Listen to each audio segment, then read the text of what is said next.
Jabatan Benjamin Netanyahu sebagai Perdana Menteri Israel dikabarkan akan segera dikudeta. Disebut sudah mulai mendekati petinggi parlemen Israel serta Partai Likud, partai yang dipimpin Netanyahu.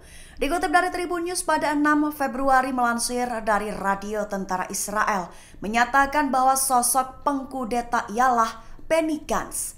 Sebagai informasi awal, Benny Gantz saat ini menjabat sebagai anggota Dewan Perang dan kini mulai mendekati petinggi parlemen Israel. Namun, Gantz dikabarkan tidak mau memberikan komentarnya terkait kabar kudeta jabatan Netanyahu. Berawal dari utusan atas nama Benny Gantz, baru-baru ini melakukan kontak dengan para menteri dan anggota Knesset dari Partai Likud untuk mempromosikan penggantian Netanyahu. Dan kini dikabarkan di mana pemerintah tidak akan digulingkan dan Partai Likud dengan utusan tersebut akan menjaga masa depan politik di Partai Persatuan Nasional. Kabar itu diumumkan oleh utusan itu pada Senin 5 Februari 2024. Diketahui mereka akan diminta untuk menyelesaikan mosi tidak percaya untuk menggantikan komposisi pemerintah dan pemimpinnya. Sehingga idenya adalah mencopot Netanyahu dan menggantinya dengan kandidat lain dari Partai Likud. Yoav Zitun selaku analis urusan militer untuk Israel menyebut Hamas akan memanfaatkan waktu terpenting umat Islam sebagai kesempatan untuk mengobarkan perang di tepi barat. Dikutip dari Tribun News pada 6 Februari melansir dari beberapa sumber pada Senin 5 Februari 2024. Dilaporkan bahwa pemimpin militer dan intelijen Israel mendorong pemerintah Israel untuk melonggarkan penindakan terhadap warga Palestina di tepi barat dan wilayah Al-Quds yang diduduki. Lantaran intelijen Israel khawatir bahwa momentum bulan Ramadan mendatang akan dimanfaatkan Hamas untuk memulai pertempuran di tepi barat. Mengutip dari Al-Mayadin disebutkan bahwa baru-baru ini Israel sangat membatasi masuknya warga Palestina ke Masjid Al-Aqsa. Pembatasan akses tersebut dilakukan Israel seiring dengan meningkatnya penindasan sistematis terhadap warga Palestina di wilayah pendudukan, termasuk penahanan skala besar dan pembunuhan terhadap warga Palestina di tepi barat. Dalam hal ini, para pejabat intelijen dan militer Israel telah menyarankan agar pembatasan dilonggarkan. Lantaran mereka merasa khawatir hal itu justru akan memicu perlawanan seperti yang terjadi di Gaza. Sehingga disebutkan oleh Yoav Zitun di mana Hamas justru akan bisa memanfaatkan waktu paling penting bagi umat Islam tersebut sebagai kesempatan untuk mengobarkan perang di tepi barat. Ancaman keras Mesir terhadap Israel disebut jadi pemicu perang di front selatan. Dikabarkan Kairo akan menangguhkan perjanjian normalisasi dengan Israel jika mereka secara paksa tetap memindahkan warga Palestina ke wilayah Sinai, Mesir. Dikutip dari Tribun News pada 6 Februari melansir dari Israel Hayom. Kabar itu diungkap oleh pejabat senior Mesir yang tidak mau disebutkan namanya. Ia memberikan ancaman keras. Ia mengatakan jika ada satu pengungsi Palestina lolos ke wilayah Mesir, maka perjanjian perdamaian antara kedua pemerintah akan dibatalkan. Menurut sumber utama, ancaman itu disampaikan dalam serangkaian kontak antara pejabat senior Mesir dan Israel, kemudian dikomunikasikan kepada seluruh elit politik keamanan di Israel.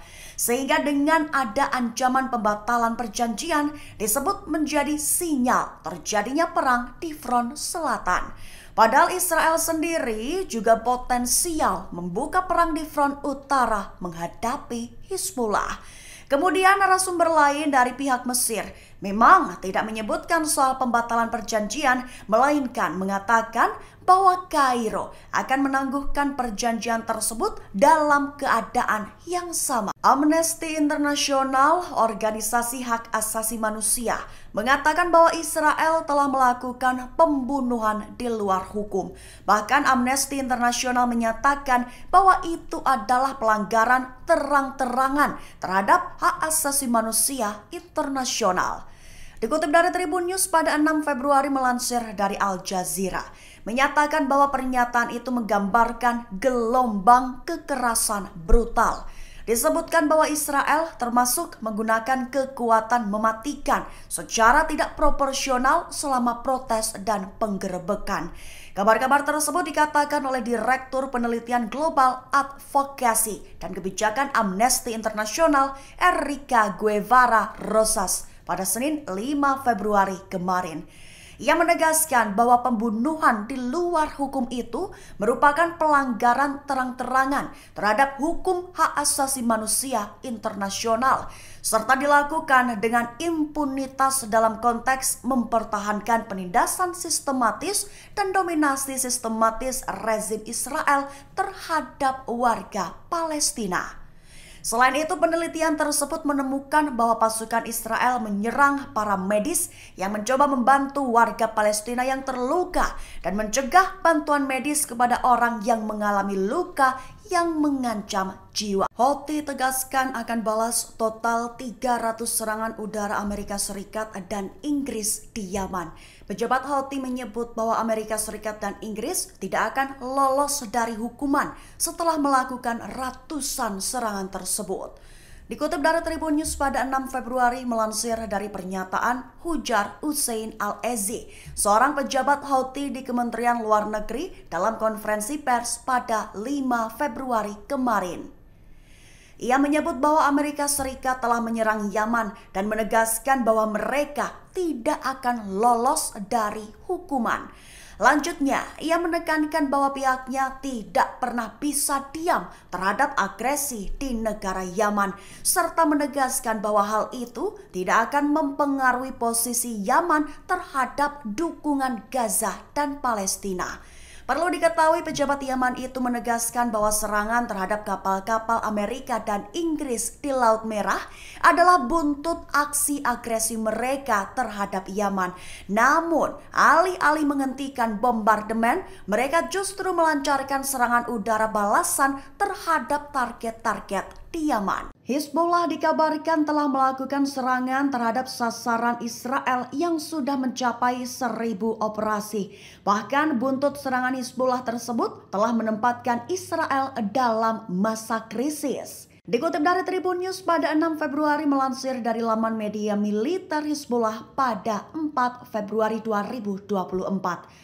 Disebutkan dalam laporan bahwa Hizbullah pada 4 Februari telah melakukan total 961 operasi melawan Israel. Hizbullah mengatakan bahwa rata-rata mereka melakukan 8 operasi per hari. Rincian perharinya, Hizbullah pernah melakukan total 26 operasi paling banyak, sedangkan minimal 2 operasi perharinya. Grafik juga menunjukkan bahwa masing-masing dari 22 pemukiman Israel diserang sebanyak 72 kali. Sementara ratusan serangan juga terjadi pada situs militer dan titik perbatasan Israel lainnya. Hizbullah menyatakan bahwa 43 pemukiman Israel telah dievakuasi dan 230.000 pemukim mengungsi. Sasaran termasuk 2 pabrik militer dan 2 platform Iron Dome serta berbagai lokasi lainnya. Serangan itu merusak 56 kendaraan militer termasuk tank dan pengangkut pasukan. Sejauh operasi perlawanan, Hizbullah memperkirakan setidaknya 2.000 warga Israel telah terbunuh atau terluka. Operasi itu disebut telah membuat Israel berada dalam masa krisis. Lantaran pada awal Januari, media Ibrani melaporkan bahwa penjualan di wilayah utara turun hingga 70%.